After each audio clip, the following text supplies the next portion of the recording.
नमस्कार दोस्तों, प्राचीन भारतीय संस्कृति को समझने के लिए हमें प्राचीन भारतीय साहित्य पर भी दृष्टि डालनी चाहिए।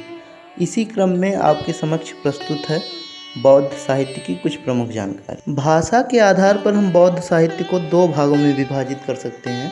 पहले वे जो पाली भाषा में रचे गए और दूसरे वे जो संस्कृत में लिखे गए। पाली भाषा में लिखे गए बौद्ध साहित्यों में सबसे प्रमुख है त्रिपिटक। पहला सुत्त पिटक, जिसमें बुद्ध के उपदेशों का संग्रह उनके प्रिय शिष्य आनंद के द्वारा किया गया है। सुत्त पिटक को 5 भागों में विभाजित किया जाता है। पहला दीघ निकाय, दूसरा मध्यम निकाय, तीसरा अंगुत्तर निकाय, चौथा संयुक्त निकाय, पांचवा खुद्दक निकाय। दीघ निकाय यह गद्य एवं पद्य दोनों में लिखा गया है। इसमें बुद्ध ने अपने उपदेशों में बताया है कि राज्य एवं राजा के पद का निर्माण किस प्रकार हुआ है। दीघ निकाय का ही एक भाग सिंगालोवाद सूक्त है, जो सम्राट अशोक के धम्म का आधार है। दीघ निकाय का एक और महत्वपूर्ण भाग है महापरिनिर्वाण सूक्त। इसमें बुद्ध के अंतिम उपदेशों का संग्रह है।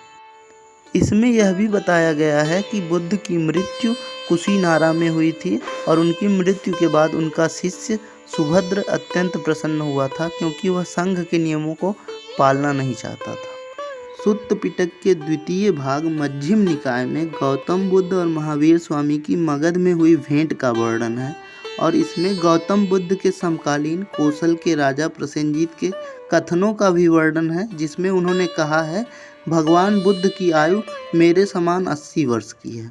सुत्त पिटक के तीसरे भाग अंगुत्तर निकाय में 16 महाजनपदों का वर्णन है और इसमें बुद्ध ने कहा है कि संघ में प्रवेश से जाति या वर्ण समाप्त हो जाते हैं। सुत्त पिटक के चौथे भाग संयुक्त निकाय में किसी व्यक्ति के अपने माता, पिता, पत्नी तथा पुत्र आदि के प्रति कर्तव्यों का वर्णन है। ज्ञान प्राप्ति के बाद एक बार गौतम बुद्ध अपने नगर कपिलवस्तु वापस लौटे। वहां उनकी माता गौतमी के पुत्र नंद का राज्यारोहण हो रहा था। सारे नगर में खुशियां मनाई जा रही थी। जब वे वहां पहुंचे तो उन्होंने नंद को बौद्ध धर्म में दीक्षित करके अपने संघ में शामिल कर लिया। परंतु इससे राजा शुद्धोधन को बहुत दुख हुआ, क्योंकि उनकी वंश परंपरा को आगे बढ़ाने वाला कोई नहीं बचा। इस पर उन्होंने बुद्ध से पूछा, क्या आपको मेरे दुख का अनुभव है? इसी घटना के बाद बुद्ध ने संयुक्त निकाय में वर्णित कर्तव्यों का निर्धारण किया और यह नियम बनाया कि संघ में प्रवेश बिना माता पिता की अनुमति के नहीं होगा तथा प्रवेश करने के लिए न्यूनतम उम्र 15 वर्ष होनी चाहिए। सुत्त पिटक का 5वां भाग खुद्दक निकाय है और इसे अनेक भागों में विभाजित किया जाता है, जैसे खुद्दक पथ, धम्म पद, उदान, इतिउतुक, थेरी गाथा, जातक कथा, सुत्त निपात, विमान वत्थु इत्यादि। इनमें से सबसे महत्वपूर्ण जातक कथाएं और थेरी गाथा है। जातक कथाओं में बुद्ध के पूर्व जन्म से संबंधित लगभग 550 कहानियां हैं और थेरी गाथा में महिलाओं द्वारा रचित 73 गीतों का संग्रह है।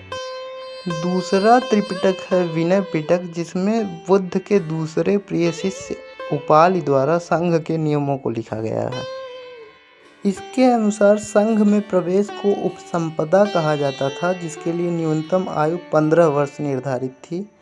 प्रत्येक भिक्षु को 10 सीलों का पालन करना अनिवार्य था, परंतु गृहस्थ भिक्षु के लिए यह छूट थी कि वह केवल पंचशील का पालन कर सकता था और संघ का निर्णय बहुमत से किया जाता था।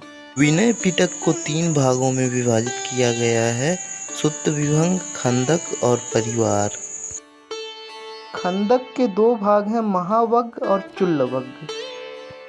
चुल्लवग्ग में भिक्षुणियों के संघ का भी वर्णन मिलता है।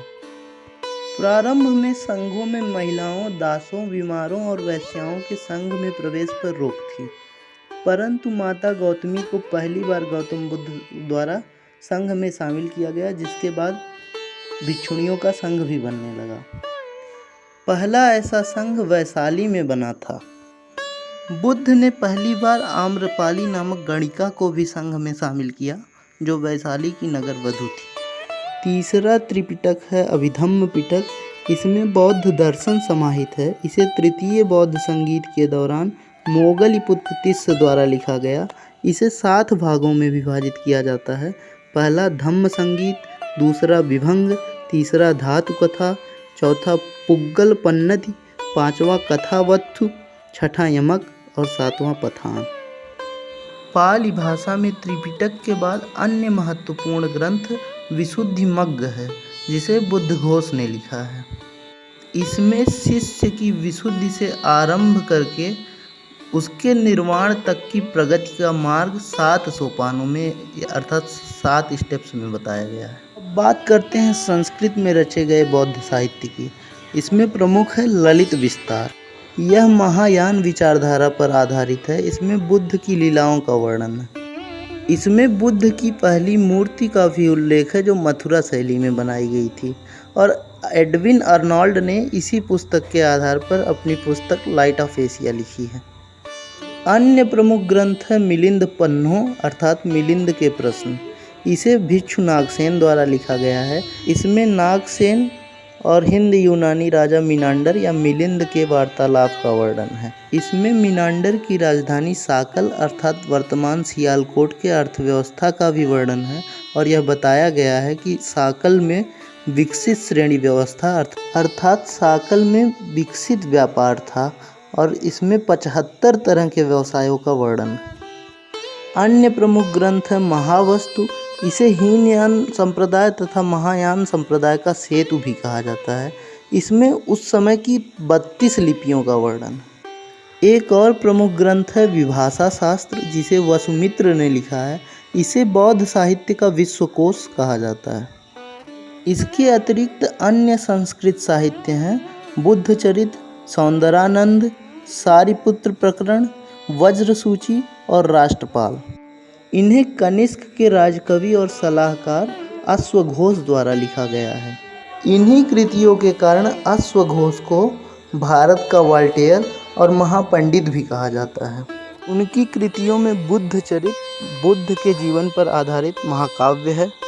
सौंदरानंद बुद्ध के मौसेरे भाई नंद और उनकी पत्नी सुंदरी के जीवन पर आधारित है, और सारिपुत्र प्रकरण बुद्ध के प्रिय शिष्य सारिपुत्र के जीवन पर आधारित है।